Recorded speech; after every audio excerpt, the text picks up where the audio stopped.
అమ్మా రితిక, వీడికి కూరగాయలు తెమ్మంటే తేవట్లేదమ్మా. నీకు కూడా ఎప్పుడైనా ఇలానే చేస్తే వీడిని వదిలే.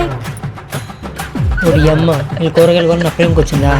అమ్మా నీతో మాట్లాడుతుంటే వాడు తగ్గ సిగ్గుపడిపోతున్నాడు. ఒరే, రితికతో వెళ్ళి కూరగాయలు పట్టుకునిరా.